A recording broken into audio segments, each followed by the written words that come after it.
जय हिंद दोस्तों, आप सभी का आज का बुंदेलखंड स्टूडियो में बहुत बहुत स्वागत।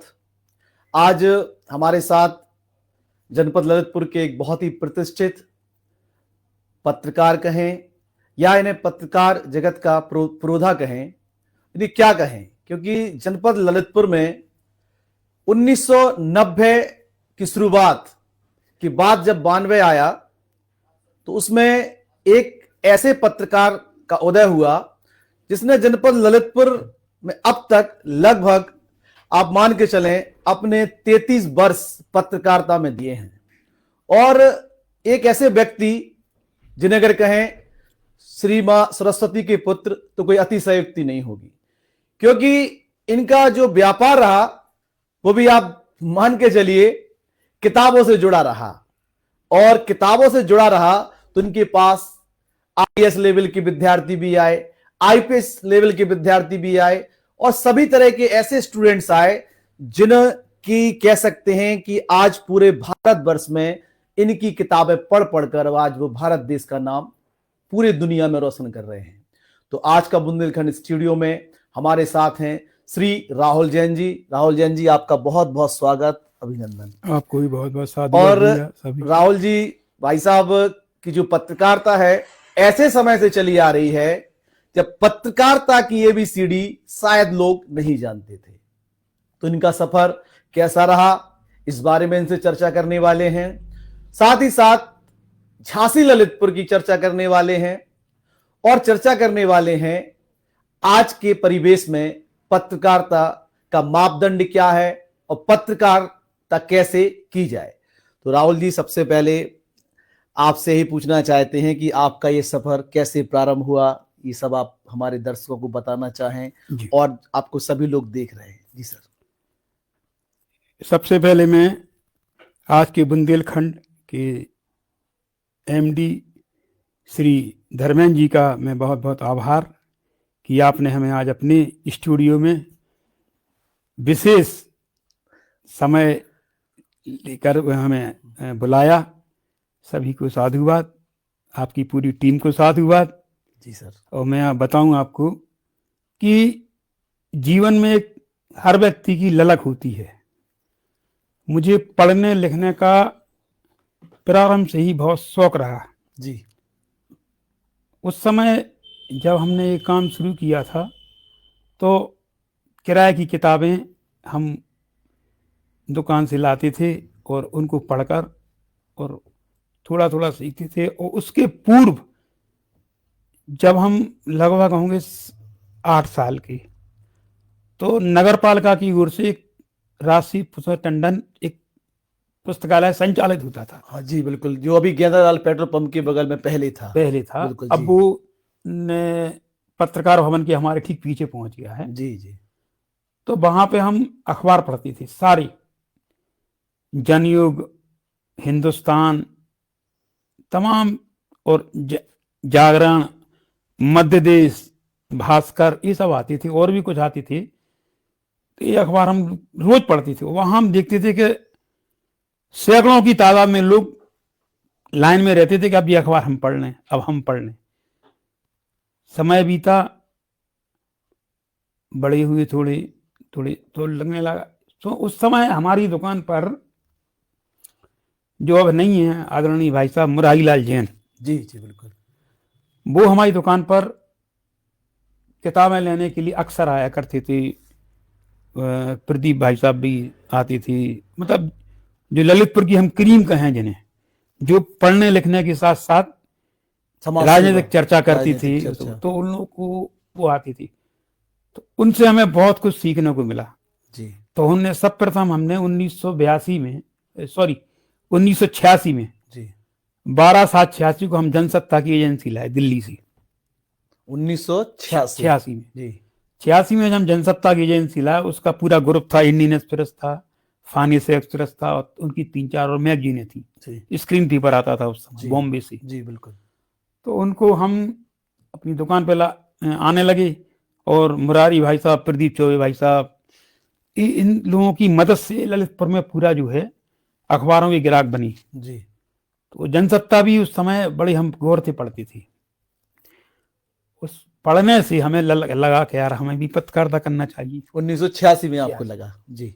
तो इसके बाद फिर 1992 में हम जी नवभारत अखबार एमपी का लाए। जी क्योंकि हम एमपी से इसलिए लाए अखबार कि वो उस समय का अखबार जो कलर पेपर उस समय आता था जी वो बड़ा उसका नाम था जी उस पे जो 1938 से वो चल रहा था। जी तो हमें लगा ये ठीक है अखबार, क्योंकि संपूर्ण अखबार था वो एक। जी उसको लाए, उसको हमने शुरुआत की और सबसे पहले हमने एक बालाबेट की स्टोरी लिखी। बालाबेट के जंगलों में डाकुओं का जी मतलब वो रहता था उस समय, आतंक था एक आतंक तरीके था। से कह सकते हैं। तो उस पे मतलब वो सब्जेक्ट हमें वहीं से मिला था नवभारत से जी कि आप जो है आपके क्षेत्र में कहाँ कैसा है जी, कोई मतलब डाकू वगैरह रहते हो तो बताओ। तो उस पर हमने उसमें लगा था। तो ऐसे हमारी शुरुआत हुई और नवभारत ने ललितपुर में काफ़ी सम्मान पाया और उससे हमने सम्मान पाया। और एक समय ऐसा आया कि अपने, चूंकि अखबार मध्य प्रदेश का था जी लेकिन ललितपुर में वो तीसरे नंबर का अखबार हो गया था। अरे जागरण, भास्कर, नवभारत। नवभारत उजाला तो बाद में आया, उसके बाद में काफी बाद में आया उजाला। तो उजाला ने फिर लेकिन धीरे धीरे धीरे, क्योंकि एमपी का अखबार था, जी कई अखबार आए तो थोड़ा संघर्ष रहा ज्यादा। जी फिर बीच में नवभारत ने ग्वालियर हमारा ट्रांसफर कर दिया। तो ग्वालियर एडिशन से झांसी एडिशन हो गया जी और झांसी के ऊपर वो चाहते थे कि इसको हम पूरा यूपी का वो बनाएं, लेकिन तकनीकी खामियों के कारण कह लो या फिर क्या था, अमर उजाला और नवभारत रिश्तेदार हैं। अच्छा अच्छा मैं आपको बता दूं तो उन लोगों ने, उजाला ने कभी एमपी में प्रवेश नहीं किया और नवभारत ने कभी यूपी में प्रवेश नहीं, इस तरह से पूरे सेटअप के साथ ऐसा तो चलता रहा। तो फिर वो नहीं हो पाया जी तो इसलिए फिर वो जैसा ही चल रहा है, चल रहा था वही चलता रहा। आज भी अलग अलग ही चल रहा आज है। भी चल रहा। अपना सागर एडिशन अपने पास आता है अभी भी। जी और साथ में हमने फिर, क्योंकि नवभारत में बड़ा ग्रुप है उसमें हमें स्थान कम मिलने लगा, जी तो फिर हमने एक और अखबार लिया स्वतंत्र समय। जी उसमें हमें लगभग आधा पेज डेली मिलता है और अपनी ललितपुर की अच्छी अच्छी खबरें जो होती हैं जी उनको अपन भेजते हैं। जी समस्याओं को ज़्यादा हम ध्यान देते हैं, क्योंकि अखबार वाले भी कहते हैं भैया समस्याएं ज़्यादा भेजो जिससे लोगों तक पहुँचे, उनकी समस्याएं हल हों। तो उसमें तो जैसे 1992 और 2025 ये जो इतना बड़ा सफर रहा, तो आपने तो ऐसे कई दौर देखे। आपने 1991 की ऐसी क्रांति भी देखी कि जब मनमोहन सिंह जी वित्त मंत्री थे उस समय, तो उसके पहले हमारे देश में कह सकते हैं कि जो रिजर्व की स्थिति थी वो फॉरेन रिजर्व नहीं आता था। और 1991-92 की जो क्रांति हुई तो काफी कुछ बदला देश में। आपने ऐसा उसको किस नजरिए से लेख में लिखा या कैसे आपने लोगों तक पहुंचाया? धर्मेंद्र जी क्या है कि चूंकि जो मनमोहन सिंह अपने प्रधानमंत्री बन रहे हैं, 2 बार रहे, जी जी तो वो चूंकि अर्थशास्त्री थे बिल्कुल, और उनका तो जो है उनका लोहा तो अन्य पार्टी भी उस समय विपक्षी दल ही मानती थी। तो उन्होंने जो है अर्थशास्त्री के रूप में बहुत ही अच्छे ढंग से भारतवर्ष को कह सकते पटरी पे लाने का काम पे लाए, उबारा है। और उनकी अर्थशास्त्री को वाकई में मानते हैं लोग। बड़ा उनका सफर बहुत अच्छा रहा। भले ही वो कांग्रेस में फिर वो तमाम बातें आई कि वो साहब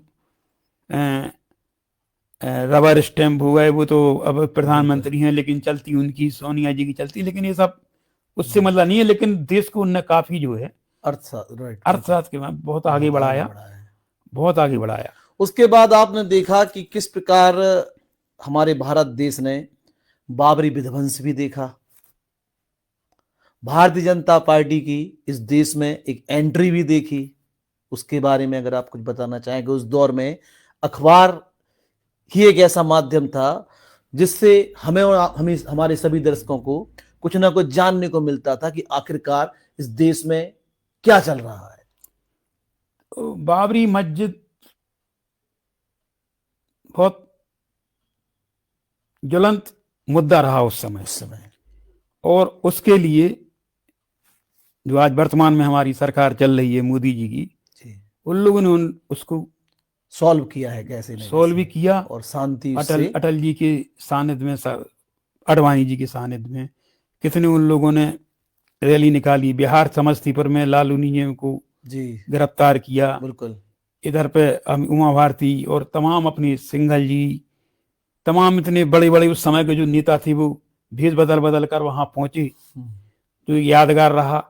ललितपुर की जेल में कहां से लोग आके बंद हुए जेल में, और उनको जो है अखबार पहुंचना एक बहुत टेढ़ी खीर थी, लेकिन फिर भी ये GIC जेल थी, ये स्कूल जी उस समय जेलें थी, मैं पहुंचा, अखबार पहुंचा था, बड़े लोग लेते थे उससे।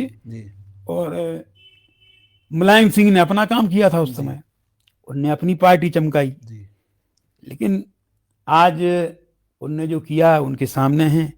लेकिन आज भारतीय जनता पार्टी को सिर माथे लिया लोगों ने, बिल्कुल, और सब कुछ सामने ही है। अयोध्या में तो कितना विशाल का मंदिर बन गया मोदी जी के उससे। अगर हम याद करें 1995 1997, तो उस समय जो हाई स्कूल का जो रिजल्ट आता था आपसे तो चूंकि सभी लोग जुड़े हैं बचपन से, तो उस समय जो रोल नंबर देखने की एक चाहत होती थी, तो जो एक अखबार 1 रुपए का था, उस समय का दौर था कि वो 70 रुपए का मिलता था। ये बात बिल्कुल एक दौर आपने देखा है। उसमें वो दौर भी हाई स्कूल क्या, ITI का रिजल्ट आता था, पॉलिटेक्निक का रिजल्ट आता था, अखबार में ही आता था, अखबार में आती थी, और मध्य प्रदेश के रिजल्ट भी आते थे, वो भी बच्चे यहाँ देखते थे। और उस दौर की क्या कही, अब ये समझो कि पुलिस की संरक्षण में हमने अपनी दुकान पे उसको अखबार को वितरण करवाया। और अखबार ऐसे नहीं आता था, अखबार क्या होता था, अखबार देखिए आप सब लोग बहुत इंटरेस्टिंग ये वाक्य है, इसको जरूर सुनिएगा जी भाई साहब। अखबार का क्या होता था कि अखबार की डेट आ जाती थी कि आज इस तारीख को रिजल्ट आना है तो उसके 2-3 दिन पहले से हम 2-3 अपने मित्र जो बहुत भरोसेमंद हमारे लंगोटिया यार होते थे, जिनके कहें हम, उनके साथ हम तैयार होते कानपुर जाने के लिए। और कानपुर में आज अखबार में रिजल्ट छपता था, कभी किसी और में छपता था, लेकिन जहां तक ललितपुर का जो कनेक्शन था वो कानपुर देहात से कर देती थी।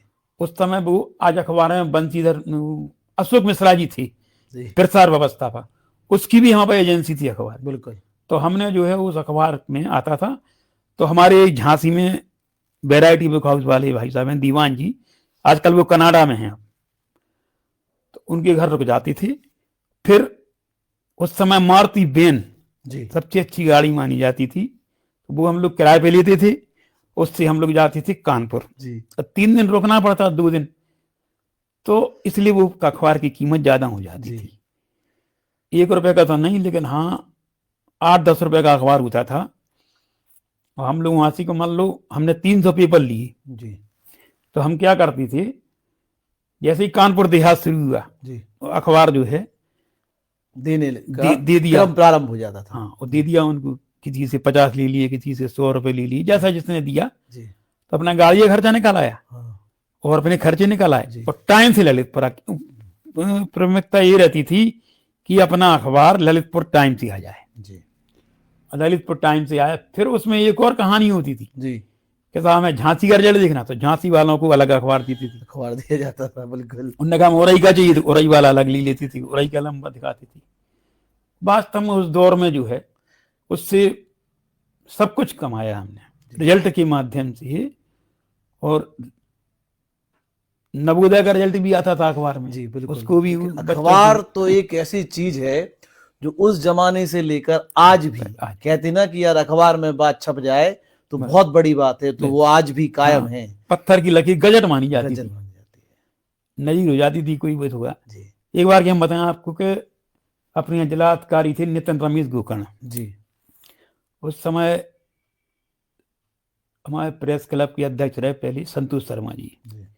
उन भाई साहब ने एक किताब निकाली ललितपुर की पूरी बुक। उसमें ललितपुर के पूरे सारे प्रमुख स्थान, ललितपुर के अच्छे लोग, जो जितने राजनीतिक सामाजिक यहाँ के ऐतिहासिक पूरा जो ललितपुर का जो है उसमें प्रकाशन किया। उसका जो है उद्घाटन विमोचन विमोचन डीएम साहब ने किया। तो उस समय ने कहा था कि भैया ये ललितपुर गजट हो गया। वो किताब जो है आज भी वो जो है लोग जिनके पास है बड़े सहेज के रखे हैं वो किताब। दौर था ये। जी। उसके बाद आपने 1995 में टेलीविजन क्रांति भी देखी कि जब जी टीवी, जी न्यूज और पहले स्टार न्यूज के नाम से जो आज एबीपी है, एबीपी न्यूज है, उस समय स्टार न्यूज के नाम से हम सब लोग देखते थे। तो जब अखबार से खबर टेलीविजन पे ट्रांसफर हुई तब आपके अनुसार क्या बदलाव आया? उस समय धर्मेंद्र जी ललित अपने लोकल में बदलाव नहीं आती थी जी। क्या होता, राष्ट्रीय खबरें होती थी, नेशनल खबरें होती थी, वो सब टीवी पे आती थी जी। उससे उस समय फर्क नहीं पड़ा अखबार में। जी बिल्कुल। अखबार के पाठक तो निरंतर बढ़ते गए। लेकिन जो मोबाइल क्रांति आई जी अभी उस पे भी आने वाले हैं जी, उससे फर्क पड़ा जी। उस समय तो अखबार का बहुत बहुत ज्यादा महत्व था। नेशनल न्यूज भले ही आप टीवी में देख लो, लेकिन सुबह अखबार में तो पढ़नी है, लोग पढ़ते थे जी। और ललितपुर की भी खबरें होती थी। जैसे हम लोग तो है, हमारा ये था कि लीड खबर कौन सी बननी है, ललितपुर की लीड खबर। हमारा 30,000 मीटर का करेक्टर जाता था नवभारत, उसमें से वो 20,000 करेक्टर का मीटर छापती थी जी। लेकिन लीड खबर हमें बतानी पड़ती थी कि भैया लीड ये बननी है जी। तो लीड खबर जागरण, भास्कर हो या अमर उजाला हो, उस समय तक अमर उजाला भी आ गया था, हम लोगों की लीड खबर मिलती थी जी। उस समय राजीव, नीलू भाई जी और अलिया जी हमारे हुआ करते थे, आ गए थे, एवा पूरी टीम आ गई थी जी। तो हम लोग एक दूसरे से चर्चाएं करती थी कि यार वो खबर जाका है, जाऊंगे क्या करने, मतलब एक चर्चा हो जाती थी, बड़ा अच्छा लगता था जी उस दौर में। और कई बार तो हम लोग जो है, जैसे एक बार धौरला में एक मालगाड़ी पलटी, इतना समय रहता था कि हम लोग 3-4 लोग जीप से और धौरला पहुंच गए। और वहां पर जो कटान है धौरला की, वहां पैदल चली हम लोग, और पूरा दिन खबरें धर्मेंद्र हम लोगों ने किया। बताइए, एक खबर के लिए पूरा दिन इतना दिन लगता था। फिर आके लिखो फोटो का द्वारा हम बताएं आपको, आज जो अजय सर्वोदय है अपनी जी, अजय सर्वोदय भी जो फोटो के लिए पहले हमने उन्हें प्रोत्साहन किया। उस समय जब ब्लैक एंड व्हाइट फोटो चलती थी, हमने कहा तुम घंटा घर बधारना चल रहा हो, फोटो खींच लो, जो कर लो फोटो बना के तुरंत दे देती भी। और जी संगठन की फोटो बनाती वे भी प्राथमिकता उन्हें दी थी। और उस समय फोटो की जो खबर थी वो बहुत बड़ी खबर मानी जाती थी उस समय। और उसी दौर में सुना हमने, उस समय कंप्यूटर भी नहीं चलती थी, बिल्कुल नहीं, टाइपराइटर हाथ से खबर लिखती थी जी। अरे तो लिफाफा बना के बस पे रखे आए और बस वाले को पैसे दे आए भैया जी डिब्बा में। और कई बार ऐसा होता था कि वो लिफाफा नहीं पहुंचता था, फिर वो खबर जो है फोन पे बता रहे, या फिर उस समय फिर वो फैक्स आ गया था जी। तो काले पेन से लिखो और एक मशीन छोटी सी बिल्कुल फैक्स बना के वो दे दी खबर, और फिर पहुंच गई। तो खबर छप गई ना, तो सवेरे समझ लो कि बहुत बड़ी बात हो जाती है। बहुत बड़ी बात हो जाती है। हमारा अपना खुद का जो है 100 ग्राम खून बढ़ जाता था कि हमारी खबर अखबार ने लगाई है, ऐसा होता था। फिर आपने एक ऐसा दौर देखा जिसे हमने बोला मोबाइल क्रांति, टेलीविजन क्रांति हो गई। मोबाइल क्रांति जहां तक हमारा मानना है 2014 के बाद की मानेंगे हम, जो रियल क्रांति आई है, जब लोगों को नेट फ्री मिला। तो अब इस दौर में आप खबर को कहां देख रहे हैं भाई साहब?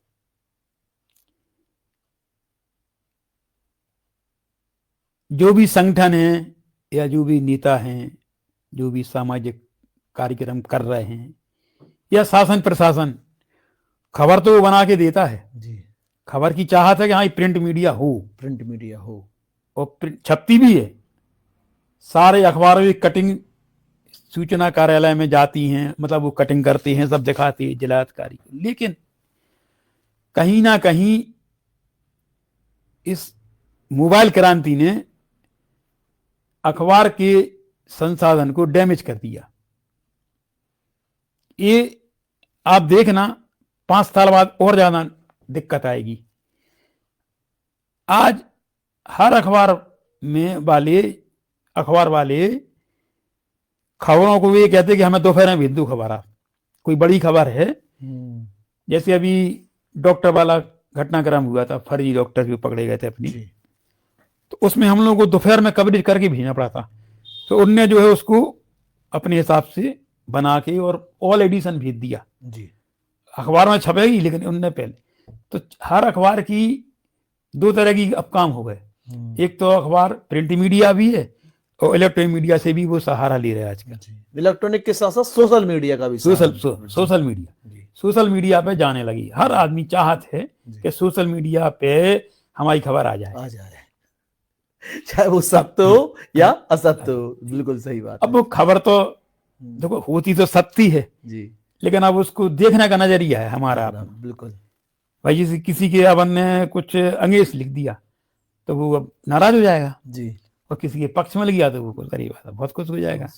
पहले तो अखबारों में एक लाइन अगर आपने लिख दी, एक लाइन, तो आप समझ लो दिन भर चर्चा होती थी। तुमने अच्छी खबर लिखी यार, या वो जी के खिलाफ लिख गए एक लाइन, वो नाराज हो गए। लेकिन हम लोग क्या करते थे, पत्रकारिता का जो मापदंड है कि आप खबर अपनी बनाओ जी, और दूसरे पक्ष को भी लो आप। बिल्कुल। उससे क्या होता है कि वो अपनी बात कह लेता, तो जब वो खबर छप जाती तो संतुष्ट रहता वो। बिल्कुल। उसको मालूम है कि वो तो खबर तो छप ही रही है, कोई भी खबर हो, बड़ी घटना हो, छोटी हो।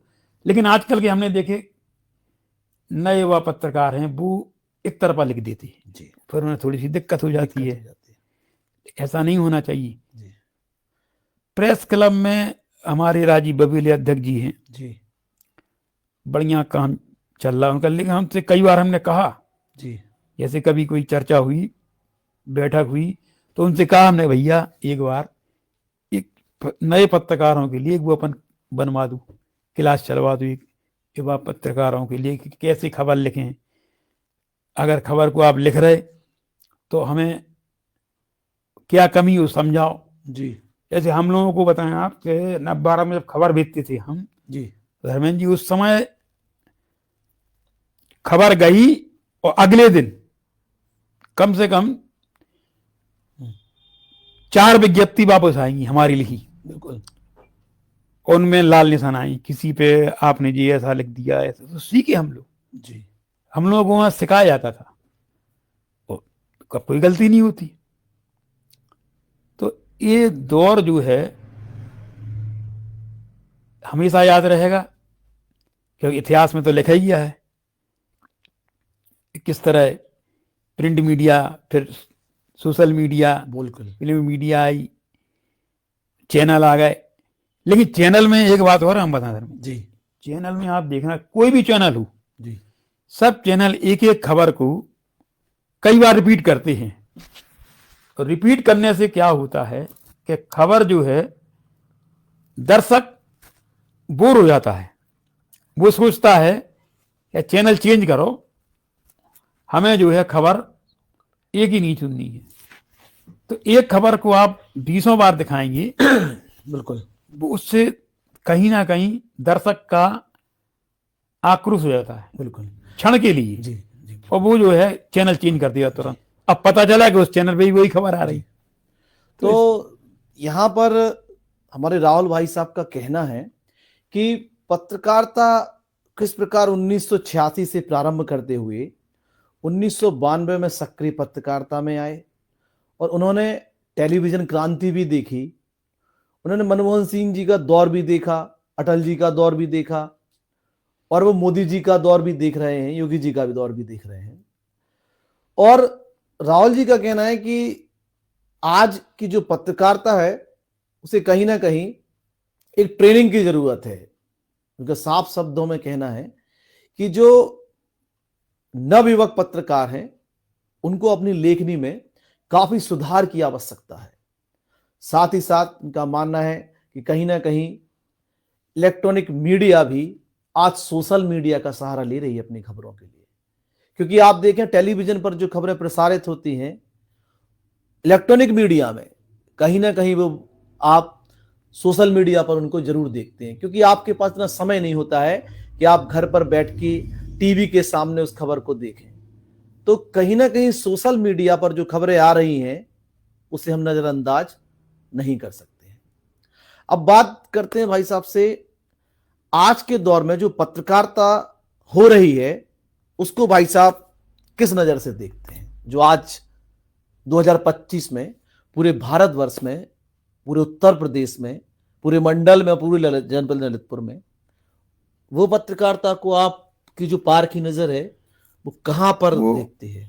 ऐसा है धर्मेंद्र जी के पत्रकारों की जो स्थानीय स्तर पे हैं जी, जिनके खुद के अखबार हैं, जो संपादक हैं जी, वो तो स्वतंत्र हैं, बिल्कुल कहने को स्वतंत्र हम भी हैं जी, लेकिन कहीं ना कहीं हम खबर भेजेंगे तो उसको किल कर दी जाती है। जी, उसमें जो है खबर को वो दूसरे हिसाब से देखते हैं। जी, कहीं उनको सत्ता पक्ष को नाराज नहीं करना है।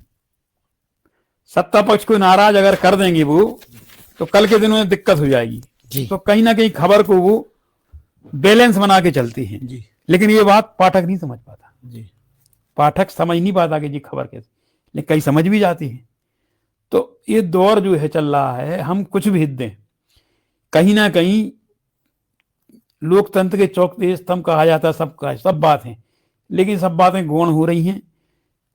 इस पे ऊपर वाला जो है मैनेजमेंट हावी है जी, और लेकिन मजबूरी है। जी, अब काम इतने दिनों से कर रहे हैं तो करना तो पड़ेगा, लेकिन थोड़ा सा मन जो है कुछ क्षण के लिए, उस समय जब खबर कट जाती है या हम लोगों के हाथ पैर बांध दिए जाते कि नहीं इससे, तो वो अच्छा कहा नहीं जाता।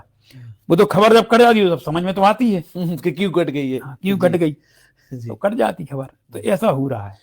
और भाई साहब जैसे आज जो पत्रकारिता है, कहीं कहीं आपने भी देखा होगा कि जो पत्रकारिता तो पब्लिक के लिए होती है, बिल्कुल समाज का दर्पण है। तो आपको ये लगता है आज की जो पत्रकारिता है पब्लिक की ना हो कि ज्यादातर पर्सनल हो गई है? बिल्कुल इसको बिल्कुल आप हो गई। क्या डिफाइन करेंगे? फाइन, हम कह तो रहे आपसे जी, कि पत्रकारों को अपना गिले का हित तो दिखता है, लेकिन वो बना हुआ है। जी, वो भेद तो देता है खबर, जी, लेकिन जैसे मान लो अभी एक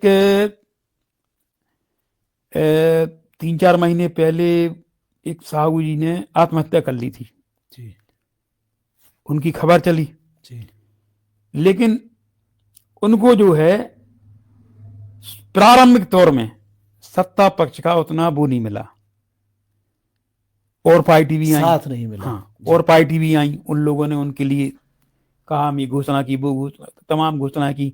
इसके बाद फिर जो है फिर जागी।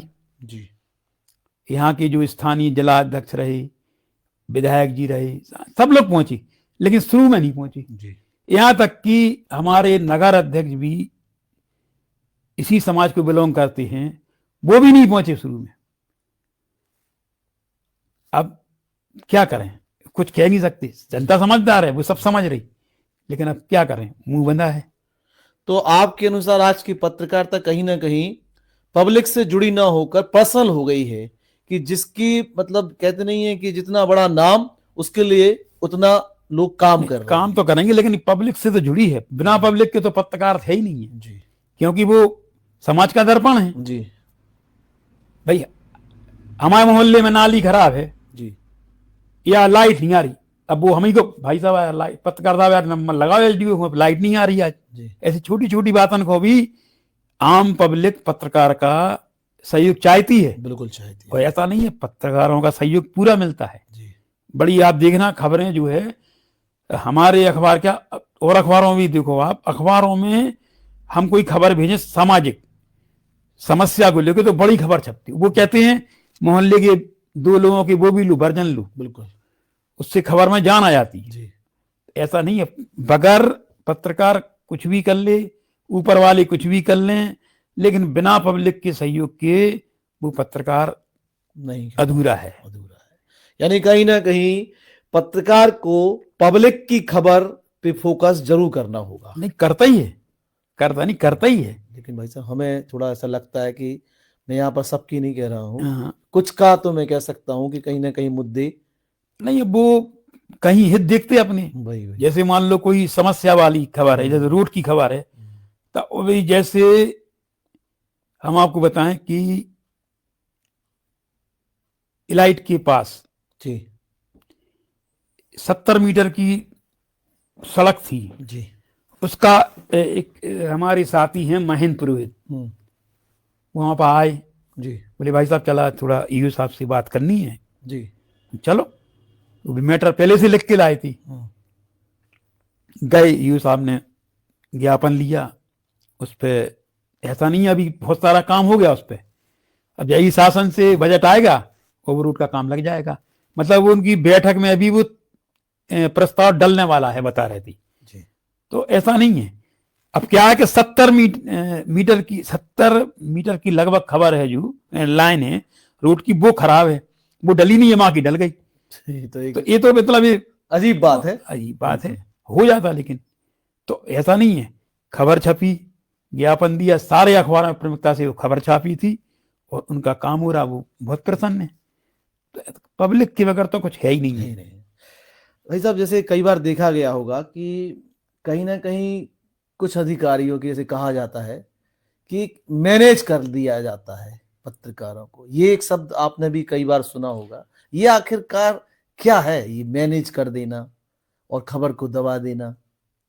ये थोड़ा सा खबर दबती नहीं है जी। अगर सही पत्रकार है तो खबर तो वो चलाएगा, लेकिन उसको हल्का कर देगा। तो दब गई फिर एक तरीके से, तो नहीं वो अब दबना कह लो या उसको मतलब न्याय कहाँ हुआ? न्याय नहीं हो पाया उसके साथ, भाई खबर तो के साथ न्याय खबर नहीं तो हो पाया। न्याय तो वही है ना कि जब कोई बात निकल कर आई है तो उस पे न्याय तो तभी मिलेगा ना। अगर दब गई तो फिर वो तो दब गई खबर। बताइए आप। और कई बार क्या होता है, जो हल्का कह सकते हैं व्यक्ति है सामाजिक तौर पर, और उसकी खबर को इतना उछाल दिया जाता है कि जैसे कि उसने बहुत बेजा काम कर दिया हो। ये कहीं ना कहीं आज आप अगर न्याय नहीं पे ऐसे देखें, हल्के में आप बताओ कौन आदमी किसको ले रहा है आप? जैसे जनरल हम बात कर रहे हैं एक पब्लिक की, और एक सपोज दैट किसी एक ऐसे व्यक्ति की जो प्रशासन पर भी हावी है, या कह सकते हैं कि उसकी पहुंच है, तो उसकी खबर तो दब जाती है। लेकिन अगर पब्लिक के व्यक्ति के द्वारा कोई घटना कारित हो जाती है तो उस खबर को इतना उछाला जाता है कि जिसकी कोई हद ही नहीं हो। बाद में पता चलता है कि वो व्यक्ति उस काम में था ही नहीं। वो क्या है, लाभ के चक्कर में जी और अपना खुद का हित देखने के लिए या संबंध दिखे जाते हैं, संबंध कह सकते हैं अपन, जी कि अरे अब वो, क्योंकि अब कई ऐसे भी हैं पत्रकार, जी वो चाचा ताऊ भी कहते हैं उन लोग। वही मैं कह रहा हूँ। देखिए तो मैं गलत तो नहीं हूँ, नहीं देखिए आप जो गलत नहीं हो, लेकिन अब वो क्या है मैंने भी कि इतने साल ललितपुर में अपने जीवन के निकाल दिए हैं, तो मैंने भी देखा है कि बहुत सारी चीजें दबा दी जाती है। तो उस वजह से कहीं ना कहीं विकास का पहिया और न्याय का पहिया रुक जाता और थम जाता है। इसको आप अदरवाइज मत लीजिए। नहीं अब अदरवाइज जब ये चर्चा हो रही है तो रोदा है, लेकिन देखने में कुछ ऐसी चीजें आई हैं, इसलिए मैंने ये अपना जो दर्द आपको बयां किया है। बहुत सारे लोगों की जो बातें हैं वो दब जाती हैं और बड़े लोगों की बातें बिल्कुल उछाल ऐसे भी कई लोग हैं जो, जैसे क्या होता है कि कई बार हमारे पास कई लोग आते हैं समस्या लेके, तो कहते भाई साहब वो खबर निकली थी अखबार में, लेकिन वो निदान नहीं हुआ। राइट, ये मैं कहना चाहता हूँ। कप्तान साहब ने गए थे, उनने कहा था हाँ ठीक हो जाएगा, नहीं हो पाया। तो क्या करते, क्या करें भाई साहब, लखनऊ चले जाएं। तो हम उनसे बिल्कुल स्पष्ट शब्द में कहते, आप बिल्कुल लखनऊ चले जाओ,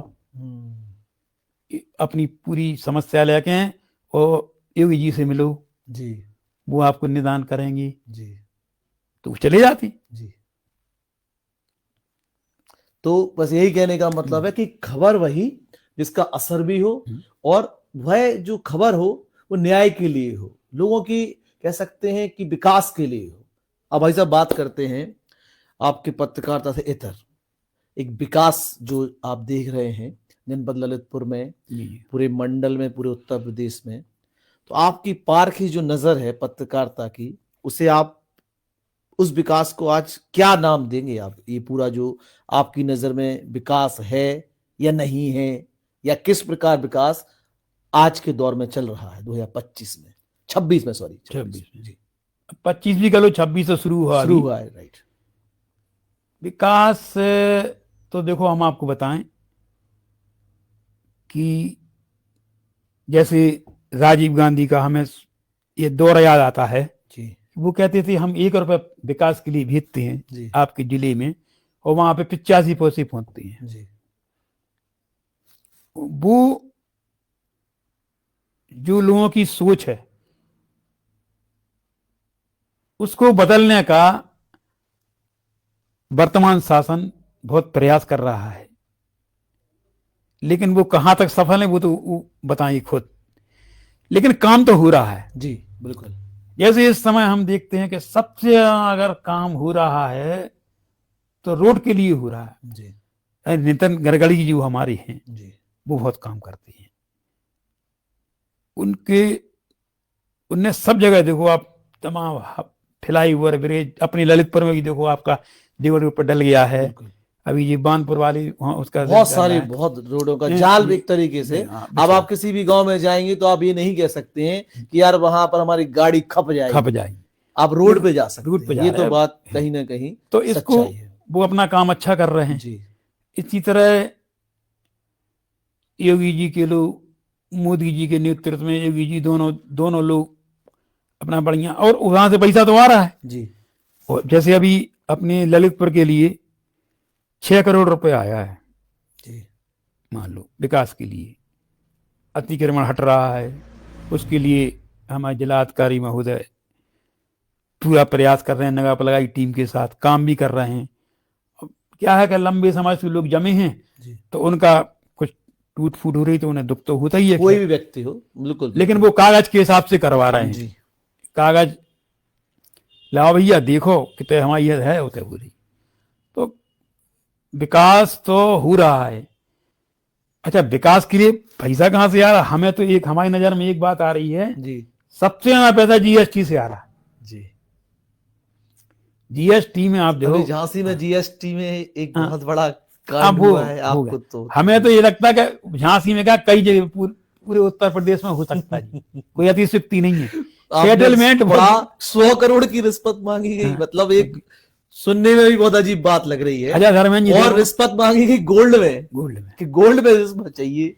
लेकिन क्या होता कि जी हमने ये देखा है कहीं ना कहीं आप कितना ही मन भर लो, जी लेकिन जब ऊपर वाले की लाठी की आवाज नहीं होती है। बिल्कुल वो कब से कर रहा है वो तो ठीक है, जी आज देखो वो आ गया सामने। जी और क्यों आया? क्योंकि सामने जिसने मुखबरी की उसको संतुष्ट नहीं कर पाए वो। उन्हीं के घर का निकला, घर का भेदी लंका ढाए, क्या एक बात बात है, क्या बात, घर का वेदी लंका ढाए वाली बात हो गई। वही हुआ उसके साथ। बस। तो जीएसटी से इतना पैसा आ रहा है कि लगातार आप रेलवे स्टेशन ललितपुर देख लो आप, कितना क्रीम होने वाला है। बिल्कुल हो जाएगा। ऐसी झांसी। अब बात करते हैं, कल सांसद महोदय जी ने ललितपुर में बहुत सारी योजनाओं का प्रारंभ किया, सभी ने पाली में, अखबार के पाली में भी किया। यहाँ पर जो बूढ़े बाबा मंदिर पर एक जो पुल है उसका भी उद्घाटन हुआ है। तो आप हमारे जो सांसद जी हैं माननीय अनुराग शर्मा जी, उनके बारे में आप क्या कहेंगे दर्शकों से? सांसद जी देखिए एक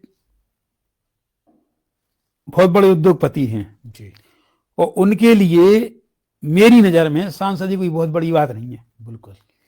लेकिन चूंकि उनके पिता पंडित विश्वनाथ शर्मा जी भी 2 बार सांसद रहे जी, और उनका तो अलग कार्यकाल रहा, मुझे ज्यादा याद नहीं है, छोटा था मैं। लेकिन अनुराग जी जैसा उनका नाम है, सरल हैं, सहज हैं, बिल्कुल बिल्कुल, और काम भी खूब कर रहे हैं। हमारे विधायक जी भी खूब काम करवा रहे हैं जी हम ये कह रहे हैं विधायक जी पिछली बार से सक्रिय दिख रहे हैं। जी बिल्कुल। अब सक्रिय यहाँ दिख रहे हैं। सबसे बड़ी बात है विधायक जी बहुत ही सरल स्वभाव के हैं। कभी पहुंच जाओ, मतलब लगभग 9 साल उनके कार्यकाल को होने वाले हैं, अभी 26 चल रहा है और 27 के चुनाव आने वाले हैं। अभी तक मतलब उनसे कहते नहीं कि कोई विवाद ही नहीं जुड़ पाया, ये एक बहुत बड़ी बात होती नहीं, है। उनको इनाम मिलने वाला है जी जी, ये खबर अभी चल रही है उत्तर प्रदेश कि में विधायक जी हाँ, को मंत्री बनाया जा रहा पद है, मिलने वाला है, जिम्मेदारी और बढ़ मिलना जाएगी। भी चाहिए, क्योंकि जनपद जी। ललितपुर के जो सदर विधायक जी है एकदम सरल स्वभाव के हैं। सब है। और सबसे बड़ी बात है कि इतने बड़े पद पर आने के बावजूद भी जैसे वो पहले थे आज भी वैसे ही है, वैसे ही। जिस प्रकार उनका बोलचाल पहले था, कड़क थे बातों में, तो आज भी कड़क तरीके से बात करेंगे। नम्र थे स्वभाव में, तो आज भी नम्र हैं। ऐसा नहीं है कि वो कहीं सोचे कि भाई ये कर लूं मैं, वो कर लूं और इसको नीचे, ये बात कहीं ना कहीं देखी गई है कि विधायक जी लगातार अपने स्वभाव के कारण पूरे उत्तर प्रदेश में जाने जाते हैं कि अभी तक आप सोचिए उनसे कोई विवाद नहीं जुड़ पाया। बहुत बड़ी बात होती है कि 9 साल तक अपने व्यक्तित्व को संभाल के रखना। और लेकिन सक्रिय अब ज्यादा दिख रहे हैं पिछली बार की अपेक्षा इस बार ज्यादा सक्रिय दिखते हैं। काफी वो क्षेत्र में रहते हैं, लेकिन तालमेल ज्यादा रहती है। तो अब आप सांसद जी हो गए, विधायक जी हो गए, अब बात करते हैं हमारे माननीय मंत्री जी के बारे में, मनोहर लाल पंत जी के बारे में। उनको आप किस रूप में देखते हैं एक पत्रकार की नजर से? नहीं, देखो ऐसा है कि उनके लिए कहीं ना कहीं शिक्षा आड़े आती है जी। उनका जो सोच है जी अच्छी है, काम के प्रति कहीं जाएंगे तो वो हंसा जरूर देते हैं अपनी बातों से जी। और बड़े, लेकिन वो क्योंकि पढ़े लिखे कम हैं जी मंत्री जी, भाग है, लेकिन दूसरी बार और पार्टी में उनकी कर्मठता रही, उन्होंने पार्टी के लिए लगातार जुड़ाव रहा, उन्होंने संघर्ष किया, उन्होंने पार्टी नहीं बदली कभी। सबसे बड़ी जिला पंचायत सदस्य ये उनके प्लस पॉइंट है कि उन्होंने कभी पार्टी नहीं बदली। वो ऐसे दौर में भी इस पार्टी में रहे जब पूरे उत्तर प्रदेश में सीटें ही नहीं आ रही थी भारतीय जनता पार्टी की। तो जितने भी नेता ललितपुर में आते थे तो उनका खर्चा हो, उनको रुकने की व्यवस्था, करने की व्यवस्था हो, गाड़ी से ले जाने की व्यवस्था हो, तो कहीं ना कहीं देखिए हर व्यक्ति के पास कोई ना कोई गुण तो है जो आज अपने पद पर, इतने बड़े बड़े पद उन्हें मिले हैं, तो ये तो आप मानते हैं। थोड़ा सा मंत्री जी को अपनी क्षेत्र पे जी के साथ साथ और भी चीजें हैं, ध्यान देना चाहिए यहाँ पे भी। अब भाई साहब बात करते हैं कि अभी जनपद ललितपुर में सुश्री हमारे जो प्रथम नागरिक हैं बन गई हैं सोनाली जैन जी, जो नगर पालिका की अध्यक्ष बनी है। तो अभी उनको ज्यादा समय नहीं हुआ है, लगभग उनको 2 महीने हुए हैं। तो उनके काम को आप बिल्कुल पत्रकारिता की नजर से और उनके क्या देखते हैं, उनका भविष्य आने वाले समय में आपको कहाँ दिखाई दे रहा है इस राजनीति में? भविष्य की बात तो अभी कहना मुश्किल है, कुल 2 महीने हुए हैं, लेकिन जिस लगन से वो काम कर रही हैं अभी, ऐसा यदि काम बिल्कुल बराबर पूरे कार्यकाल में करती रहेंगी तो लोकप्रिय वो हो जाएंगी और ज्यादा। क्योंकि हम देख रहे हैं दिन रात वो क्षेत्र में अपनी वार्डों में घूमती हैं, काम देख रही हैं, तुरंत वो जहां नाराज होना नाराज भी हो जाती हैं।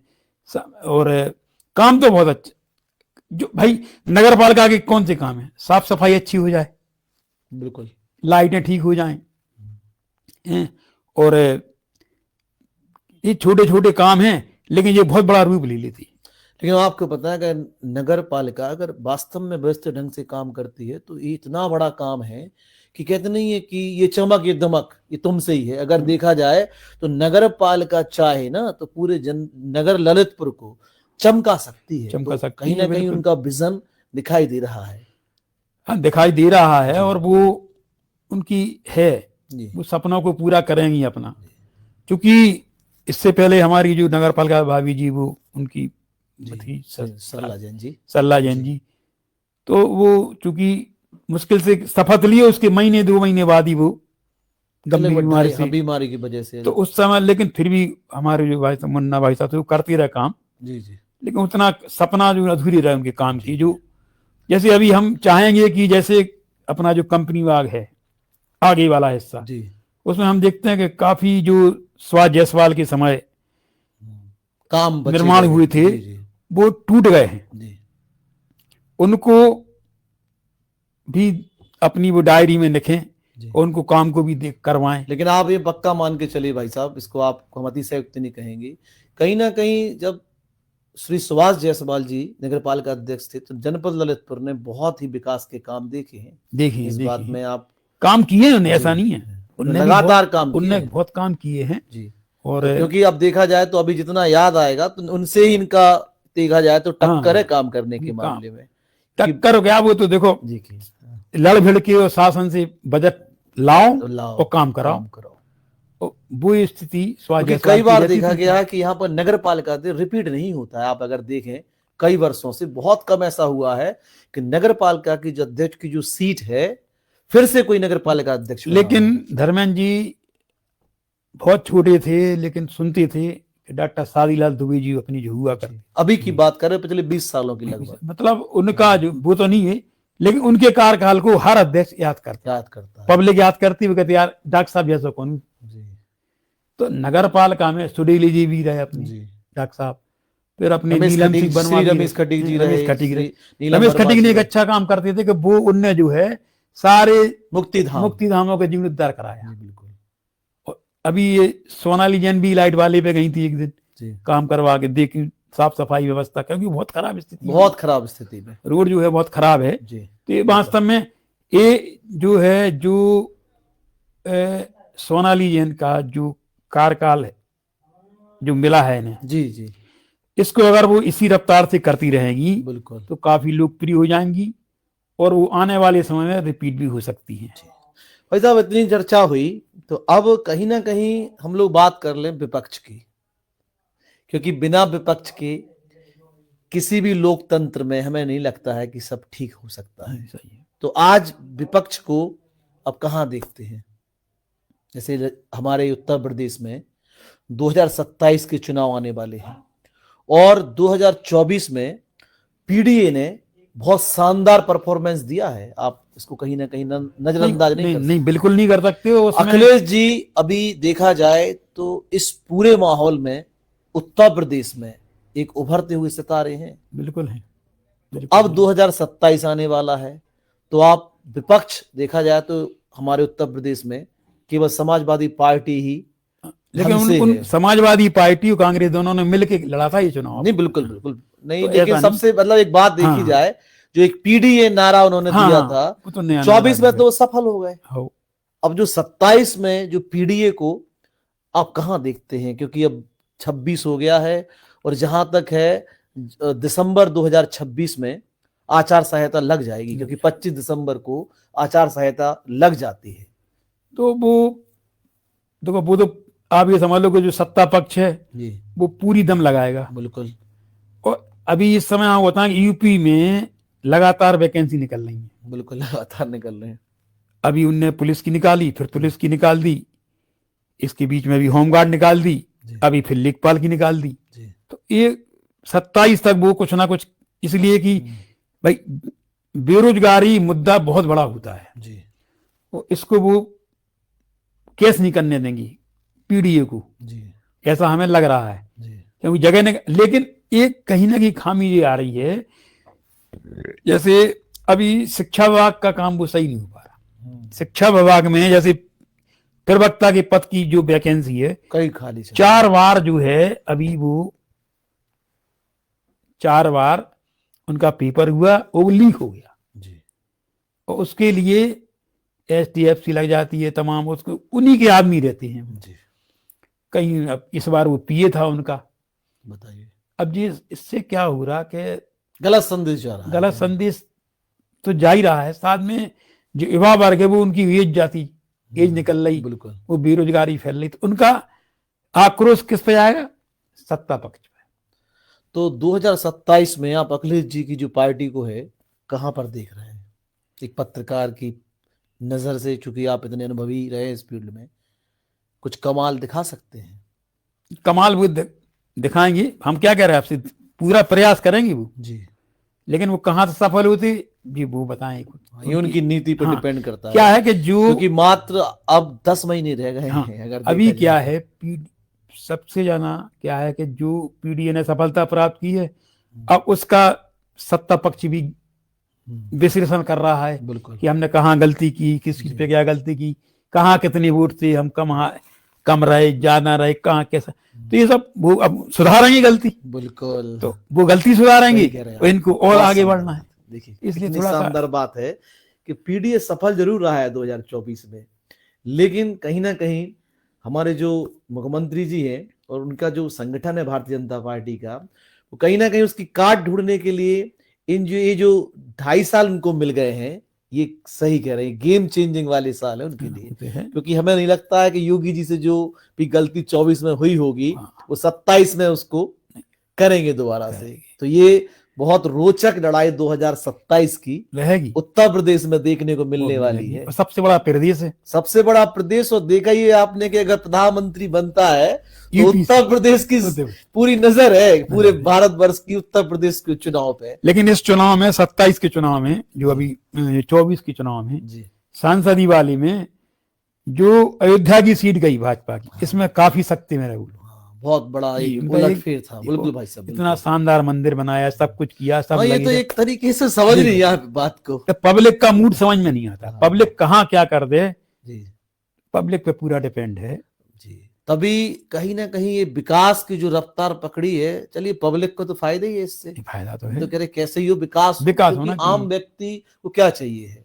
विकास, शिक्षा, स्वास्थ्य, स्वास्थ्य, सड़क, संसाधन, बिजली, पानी, और क्या चाहिए चाहिए। पब्लिक को भाई? क्योंकि विदेश नीति पब्लिक को बाद में ठीक है समझ में आती है, लेकिन जो प्रथम दृष्टि देखा जाए तो पब्लिक यही चाहती है। ये बिल्कुल बिल्कुल चाहती है जी विकास के पंख लगे भैया। भाई ललितपुर में साहब, उत्तर जाते प्रदेश, जाते आपसे यही पूछना चाहते हैं कि जो आज एक जो पत्रकार है उसको किस प्रकार की डिग्री करके अपने इस कारवा को आगे बढ़ाना चाहिए? क्योंकि आप एक पत्रकार हैं, क्योंकि अब जो जी। समय है, अब आप देखें कहीं ना कहीं अखबार, इलेक्ट्रॉनिक मीडिया, सोशल मीडिया, लेकिन फिर बात आती है कहीं ना कहीं एक डिग्री की। डिग्री की इसमें ऐसा है। पत्रकार क्या करे कि वो वास्तविक रूप से एक पत्रकार, या कैसे कहाँ जुड़े वो? नहीं, पत्रकार अगर जो है जी डिग्री लेके बनता है जी तो बात ही अलग है। जी ललितपुर में गिने चुने पत्रकार होंगे डिग्री लेके, जी हम आपको बता दें। हमने भी उस समय दिल्ली पत्रकारिता महाविद्यालय दिल्ली से की था, हमने कोर्स किया था 2 साल का। जी उस समय कोर्स किया था हमने दिल्ली से, वो घर बैठे हो जाता था उस समय। डिस्टेंस मोड जिसे हाँ। बोलते हैं। जी तो ये तो बहुत अच्छी बात है, जी हम चाहे कोई भी व्यक्ति हो, क्योंकि वो जब शिक्षा उस चीज की ले लेगा, जब वो ट्रेनिंग ले लेगा तो वो अच्छा काम करेगा अच्छा काम करेगा और लोगों को सूझबूझ से काम। हाँ, सूझबूझ से कोई गलती नहीं होगी। तो आपके अनुसार कौन कौन सी ऐसी डिग्रियां हैं जो एक पत्रकार मिनिमम समय में कर सकता हो? कुछ बताएं। नहीं, वो तो 2 साल का कोर्स है मास कम्युनिकेशन का, 2 वर्ष का रहता है, कहीं से किसी भी यूनिवर्सिटी से करते। किसी भी यूनिवर्सिटी से। लेकिन अगर वो जाके खुद जाके वहां ऐसे ये घर बैठे नहीं करना चाहिए। जी जी, अब तो घर बैठे बिल्कुल नहीं, बिल्कुल वहां जाके पढ़ाई करे, एडमिशन ले, पढ़ाई करे तो उससे उसको 4 चांद मिलेंगे, काम अच्छा रहेगा, वो आगे बढ़ेगा। जी और बड़े बड़े संस्थान जी, ट्रेनिंग भी दे खुद रहे हैं। बुला लेती, जी, ट्रेनिंग तो मिलती है, जी। बुला लेती वो अच्छा उनको। और भी कुछ आप कहना चाहें भाई साहब? आज इतने बड़ी मुश्किल में आपसे नहीं नहीं चूंकि भैया, समय ऐसी मिल बात नहीं पाया। है। हाँ, बिल्कुल समय भाई साहब, क्योंकि देखिए एक अनुभवी कहते नहीं है कि जैसे आप हैं, आपने अभी नाम भी बताए हमारे अजय तिवारी नीलू भाई साहब का, राजीव श्रीवास्तव जी का, आपने नाम अभी बताया उस समय बाहुबली जी के नाम से जो ज्ञानचंद बाबूजी, अलिया जी अलिया के जी, बारे, बाबूजी के बारे में प्रदीप त्रिपाठी, बीरेन शर्मा, ये सारे जनपद ललितपुर के लिए एक संतोष तरीके शर्मा, से बट वृक्ष है पत्रकार। बट वृक्ष हैं। तो इन लोगों के सानिध्य हमें मिलना मिला, हम लोगों को के लिए तो एक बहुत बड़ी बात है। इनके साथ बैठना ही बहुत बड़ी गर्व की बात है भाई साहब। बहुत खोज सिखाती थी जी इन लोग। हम आपको बताएं कि उस समय जनसत्ता में जी आपकी आवाज कुछ ऐसा आता था, मतलब पत्र अब कोई समस्या पे लिख जी। सकते थे आप। अब अखबारों ने बंद कर दी वो। बिल्कुल। उस समय आपकी कोई समस्या आपने अगर लिख दी तो वो पोस्ट कार्ड पे लिख दो, छप जाती, छप जाती थी, फिर उस पर कार्रवाई होती थी, बिल्कुल काम होते थे उस समय। आज तो क्या हो रहा कि सूचना के जाके ये कहना पड़ता भैया हमारी अखबार की कटिंग हो रही कि नहीं हो रही। और एक जी सुमित भाइयों के नहीं हो रही भाई साहब, जी जी, हो रही, और हो रही कि नहीं भगवान जाने। अच्छा तो पहले तो एक काम था, एक रामस्वरूप पंडित जी थे जी और एक लक्ष्मण थे, तो उस साइकिल से तो विज्ञप्ति देने आती थे, नीलू की और राजीव की जी, और लड़ाई होती थी यार, तुम उधर पेने काय दिया है हमारे थे काय कि भैया जी मैं उठाने मेरा और जी थे उस समय किसान आई के पीछे रहते थे लगभग। पास था उनका ऑफिस, बगल में ऑफिस था राजीव का जी। फिर कुछ दिन कपिल गया साहब के पास पहुंच गया जी। तो वो कचहरी से वो पास पड़ता था जी। और हमारे पास सबसे बाद में आती हम भैया ठीक है भैया ऐसी लिया क्या करा हम लिया जल्दी मरा जल्दी लिया वो करे तो विज्ञप्ति की लड़ाई होती थी जा पहले हमें काय नहीं लिया है उस समय। तो फिर सूचना अधिकारी ये कृपा शंकर श्रीवास्तव थी, काफी बुजुर्ग थी, वो शायद उनके कार्यकाल 4 रहे ललितपुर में, बिल्कुल जिले में।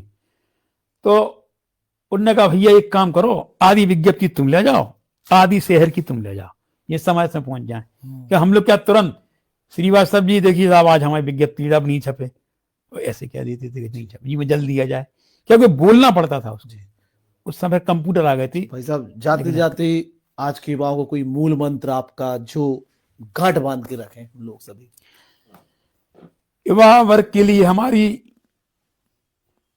यही गुजारिश है, सलाह है कि आप लोग